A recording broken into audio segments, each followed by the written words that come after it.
तमाम यह मनुष्य के द्वारा जो कल्पना किया गया बाह्य आडंबर है, इससे हमें ऊपर उठ करके ज्ञान की बात करना है।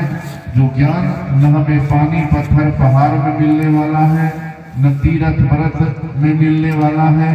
ज्ञान की प्राप्ति अगर हमें जीवन में होगी तो कहीं न कहीं संत गुरुजन के सानिध्य में होगा, बड़े बुजुर्ग के सानिध्य में होगा, माता पिता के द्वारा हमें ज्ञान की प्राप्ति हो सकता है।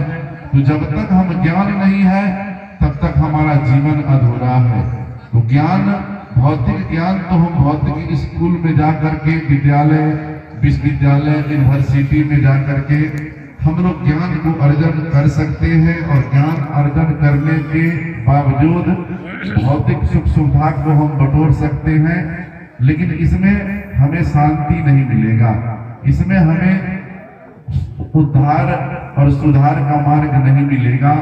यह मार्ग तभी मिलेगा जब हम कहीं न कहीं संत गुरुजन के सानिध्य में बैठ करके उनकी वाणी को सुन करके जीवन में उतारेंगे। और यह जीवन में अगर कल्याण आप लोग चाहते हैं, अपने जीवन में बदलाव चाहते हैं, तो सेवा जरूरी है। माता पिता की सेवा कीजिए, बड़े बुजुर्ग की सेवा कीजिए, अतिथि अभ्यागत की सेवा कीजिए, क्योंकि सेवा के बिना आप कुछ प्राप्त नहीं कर सकते हैं। तो सेवा करने के लिए हमें तमाम अंधविश्वास पाखंडवाद को छोड़ करके हमें मन को निर्मल बनाना होगा, मन को शीतल बनाना होगा, और विचार को समदर्शी भाव में जीवन यापन करना होगा। और सेवा से ही हम अपने आप को बहुत कुछ प्राप्त कर सकते हैं। तो हमें करना होगा जो अपने धर्म से विपरीत नहीं जाना होगा। आज जो ये मुनीलाल साहब के द्वारा सत्संग का आयोजन किया गया है, इस सत्संग से हमें जीवन में सुधार हो, हमें जीवन में कल्याण हो, हम अपने जीवन में तमाम भ्रांति को दूर करें। इसलिए आज हम लोग सत्संग में आए हैं और यह सत्संग का आयोजन किया गया है। तो हमें यह प्रयास करना है जो अपने हम कर्म और धर्म को ना छोड़े। आज हम लोग देखते हैं सदगुरु कबीर साहब के दर्शन के अनुकूल हमें संत गुरुजन के द्वारा कहा जाता है जो कि गुरु को पूजा कीजिए, जब सब पूजा जहिमाही, जैसे सींचे मूल को शाखा पात अघाही। लेकिन हम लोग गुरु की मर्यादा, गुरु की वाणी सुनते हैं, लेकिन जब घर में कोई कार्य होता है नया, यज्ञ अनुष्ठान होता है, त्योहार होता है, शादी विवाह होता है, तो उस वक्त हम लोग क्या करते हैं, पंडित पुरोहित के चक्कर में फंस करके अपने कार्य को संपन्न करते हैं। वहां पे गुरु पूजा की बात हम लोग छोड़ देते हैं, गुरु दर्शन की बात हम लोग भूल जाते हैं। यही हमें जीवन में भ्रांति है। हमें अपने जीवन में गुरु अगर आपने किया है, गुरु का ज्ञान पाया है, तो गुरु को हमेशा जो है अपने सिर पर रख करके उनके वाणी को अपने जीवन में लागू करना है। जो व्यक्ति अपने जीवन में गुरु की मर्यादा, गुरु की महिमा, गुरु की गुण जो गाने लगा, वह व्यक्ति को तीनों लोक में कोई हरा नहीं सकता है। साहब का इशारा है, गुरु की आज्ञा आवे, गुरु की आज्ञा जाए, कहे कबीर का दास को तीन लोक डरना ही। जो व्यक्ति गुरु के शब्द को मानता है, गुरु की आज्ञा को मानता है और गुरु के बताए हुए मार्ग पर चलता है, वह व्यक्ति अपने जीवन में किसी भी व्यक्ति से उसे भय करने की जरूरत नहीं है। वह व्यक्ति अपने ज्ञान बुद्धि बल के द्वारा भय को समाप्त करके वह गुरु परंपरा में चला जाएगा। और सदगुरु कबीर साहब के द्वारा हमें यह भी कहा गया है, 100 वर्ष गुरु भक्ति करे, एक दिन पूजे आन, सो अपराधी आत्मा परे 84 खान।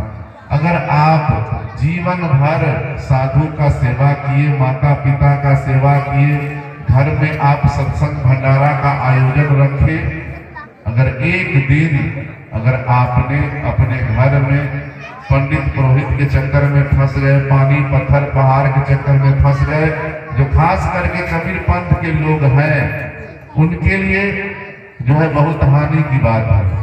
वह व्यक्ति को 84 लाख योनि की बात तो छोड़ दीजिए, सिर्फ 84 में अगर आपको भटकना पड़ जाए, 84 में चक्कर काटना पड़ जाए, तो कितने दुख पीड़ा आपके जीवन में आएगा और कितना आपका जीवन कष्टमय होगा, यह आप अपने मन में विचार करके देखिए। क्योंकि संत गुरुजनों का इशारा होता है, जो कबीर पंथ में आना खाला का घर नहीं, आएगा कोई सुरनर जिसको दुनिया से डर नहीं। अगर कबीर पंथी अगर बनना है, सदगुरु कबीर साहब के दर्शन को अपने जीवन में लागू करना है, तो हमें तमाम सदगुरु दर्शन पर ही चलना है। ये समाज मुखी वाणी, मन मुखी वाणी, परिवार मुखी वाणी, इससे हम लोगों को बचने की जरूरत है। हमें करना होगा सदगुरु शब्द स्वरूपी, जिनके मुखवार बिंद से शब्द का उच्चारण हो, वैसे गुरुजन के सानिध्य में जाकर के अपने जीवन को समर्पित करना है और उनके ज्ञान को अर्जन करके यह मनुष्य जीवन को आवागमन के चक्र से हमें मुक्ति का मार्ग ढूंढना है। और मुक्ति तभी हमें जीवन में मिलेगा जब हम अपने आप के जीवन से तमाम विषय विकार को समाप्त करके मन में हमेशा साधु संतों के प्रति, माता पिता के प्रति, समाज के प्रति हमेशा हम दया भाव रखना प्रारंभ कर देंगे और एक दूसरे के प्रति हमेशा हम अपने आप को सजग रहेंगे, तभी हमारा जीवन सफलता की ओर जा सकता है। हमें जीवन में अच्छे मार्ग मिल सकता है और अच्छा मार्ग तभी मिलेगा जब हम संगत हमारा अच्छा होगा। संत गुरुजनों का इशारा होता है, जो संगत से सुख उपजे, कुसंगत से दुख होए, कहाँ ही कबीर तहाँ जाइए जहाँ अपनी संगत होए। मानव जीवन में अगर आप डॉक्टर, कलेक्टर, इंजीनियर के पास अगर जाएंगे तो आपको बना सकता है डॉक्टर, कलेक्टर, इंजीनियर, बैरिस्टर, लेकिन आप बनेंगे कब? मन ही मन कल्पना करेंगे, मन में सोचेंगे, इससे नहीं होगा। क्योंकि मन से अगर होता तो कोई इस संसार में दुखी नहीं होता। मन के साथ साथ हमें अपने जीवन में एक ऊर्जा भरना होगा, जीवन को संकल्पित करना होगा, जो हमें अपने जीवन में लक्ष्य की ओर जाना है और लक्ष्य को प्राप्ति करना होगा। तो डॉक्टर के संगत करेंगे तो डॉक्टर बना सकता है, इंजीनियर का संगत करेंगे इंजीनियर बना सकता है।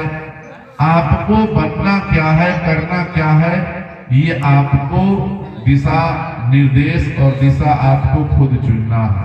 अगर आप संत गुरुजन के सामने बैठेंगे तो उनके ज्ञान को अर्जन करेंगे तो हो सकता है आपके मन में एक दिन त्याग आ जाए, एक दिन आपके मन में एक अच्छा विचार आ जाए, एक दिन आपके मन में तमाम ये संसार आपको जो है माया नजर आए। यह तभी संभव है जब आपके अंदर ज्ञान हो जाएगा, और ज्ञान तभी होगा जब आप सत्संग का सहारा लेंगे और सत्संग में जाएंगे और जा करके आप सिर्फ सत्संग में जा करके बैठ जाएंगे, इससे ज्ञान नहीं होगा। क्योंकि आप जितना देर सत्संग में आपने जो समय दिया है, यह आपके जीवन का बहुमूल्य समय है, यह कीमती समय है। यह समय को अगर आपने खो दिया, यह समय को नष्ट कर दिया, तो ऐसा आयोजन, ऐसा पंडाल और ये संत गुरुजन का दर्शन और ऐसा शब्द आपको सुनने के लिए पुनः 2027 मार्च में मिलेगा, एक साल के अंतराल में नहीं मिलेगा। और यह जगह पर इतना आयोजन जो है तुरंत लगना भी असंभव है। तो आपने अपना बहुमूल्य समय दिया है, तो इस समय का सदुपयोग कीजिए और संत गुरुजन का जो शब्द उपदेश आपको मिलता है, उस उपदेश से अगर आप अपने जीवन को सुधारना चाहते हैं तो आप जितना देर सत्संग में बैठे हुए हैं, अगर आपको नहीं बैठने का मन है तो आप जा सकते हैं पंडाल से बाहर। अगर आपको अपने जीवन को सुधारना है तो आप पूरे ध्यान दे करके, क्योंकि संत गुरुजन गाते हैं, श्रोता वक्ता की अधिक महिमा विचार कुंड नहाइए। अगर वक्ता आपको बोलते रहे और श्रोता अगर सुनने को तैयार नहीं है, वह शब्द का कोई मोल नहीं है, वह विचार का कोई मोल नहीं है। तो आपने अपना बहुमूल्य समय दिया है, तो पूरे ध्यान से और मन लगा करके, चित्त लगा करके शब्द पर आपको ध्यान देने की जरूरत है, क्योंकि ऐसा अवसर आपको दोबारा नहीं मिलेगा। जो संत गुरुजन कहते हैं, मानुष जन्म देव है दुर्लभ भाई। यह मनुष्य जीवन जो आपको मिला है, यह देवता को भी पाना असंभव है, लेकिन आप इतना सौभाग्यशाली है, इतना आप पुण्य आत्मा का काम किए हैं जो आपने मानव जीवन को पा लिया। तो मानव जीवन में सिर्फ आप शरीर से मानव नहीं है। अगर मानव जैसा शरीर मिल जाए और मानव का गुण नहीं है, मानव का विचार नहीं है, मानव का रहने वृत्ति नहीं है, तो मानव नहीं है। क्योंकि संत गुरुजन कहते हैं, मानुष तेरा गुण बड़ा, मांस न आवे काज, हार न होते आवरण, त्वचा न बाजे बाज। क्योंकि मनुष्य को पहचाना जाता है उसके गुण से, स्वभाव से, रहने वृत्ति से। अगर आपका शरीर सुंदर है, घर सुंदर है, आपका सुख सुविधा अच्छा है, इससे हम और आप सुंदर नहीं है। हमारा और आपका शरीर की सुंदरता चंद पल में समाप्त हो जाएगा, लेकिन आपके द्वारा जो आपका गुण अच्छा है, विचार अच्छा है, आपका रहनी वृत्ति अच्छा है, आपका जीवन जीने का तरीका अच्छा है, तो आप समझ लीजिए सबसे बड़ा गुणवान व्यक्ति आप हैं। रूप की पूजा कभी कभी होती है, लेकिन गुण की पूजा, यह शरीर जब तक संसार में रहेगा, लाचार, बीमार, कमजोर, ये जो शरीर आप लोग जानते हैं मिला है, लेकिन यह शरीर पंच भौतिक 25 प्राकृतिक से बना हुआ है। यह शरीर का एक दिन नाश तय है, लेकिन आपके द्वारा समाज में जो अच्छा कार्य किया गया है, समाज में जो आपने जोड़ने का काम किया है, समाज में एकता फैलाने का काम किया है, आप शरीर छोड़ के भी चला जाएंगे तो आपके द्वारा जो कर्म किया गया है वह कर्म का नाश नहीं है। तो हमें अपने जीवन में विचार करना चाहिए। संत गुरुजन कहते हैं, जो कर्म पहाड़ यह ना टारेगा, टारेगा कोई संत, और ज्ञान छुरी से काटिए, यह सतगुरु का मंत्र।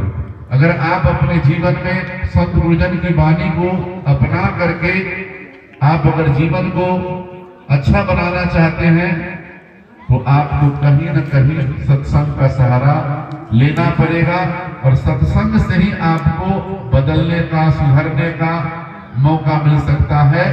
तो अपने जीवन में यह प्रयास करें, जो यह जीवन खत्म हुआ तो जीने का ढंग आया, सम्मा बुझ गई तो महफिल में रंग आया।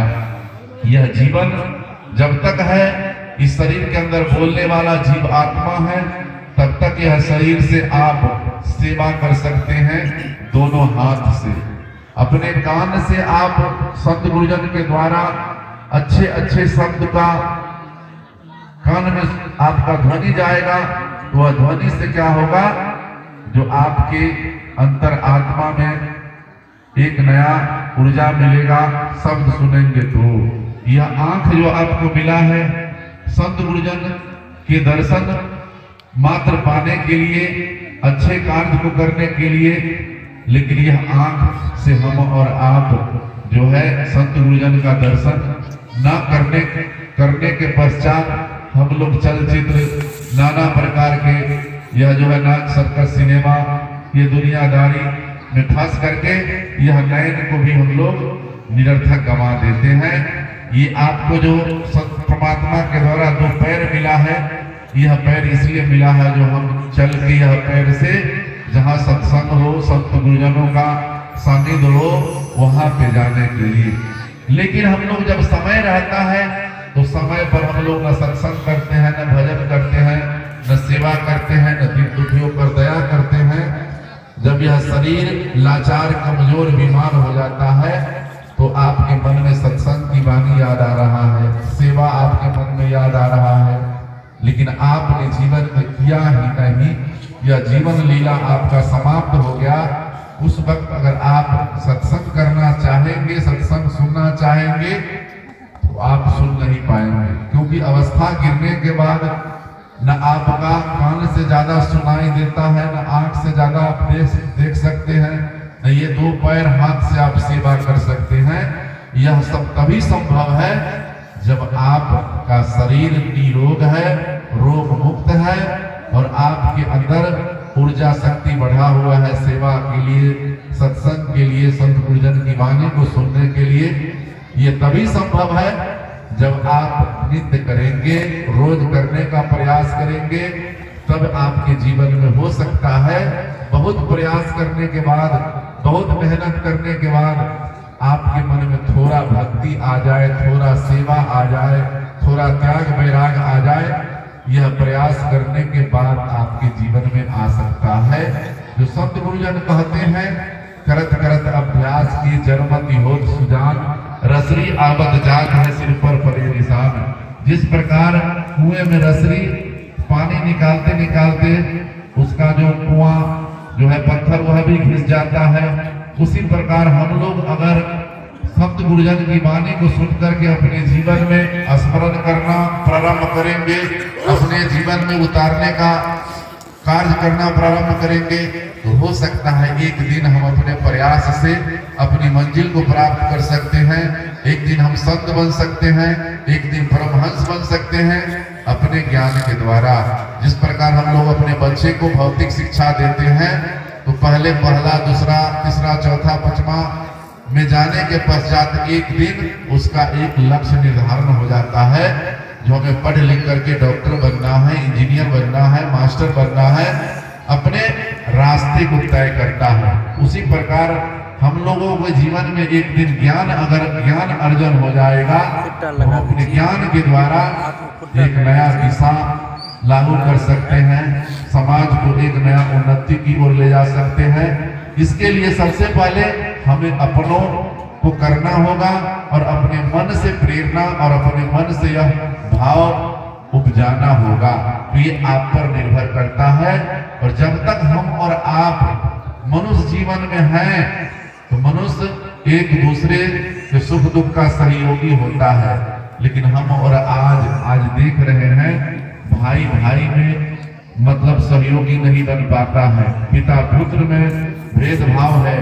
ये तमाम भेदभाव को छोड़ करके हमें यह प्रयास करना है, समता मूलक समाज कायम करना है, समता मूलक परिवार कायम करना है, समता मूलक देश कायम करना है।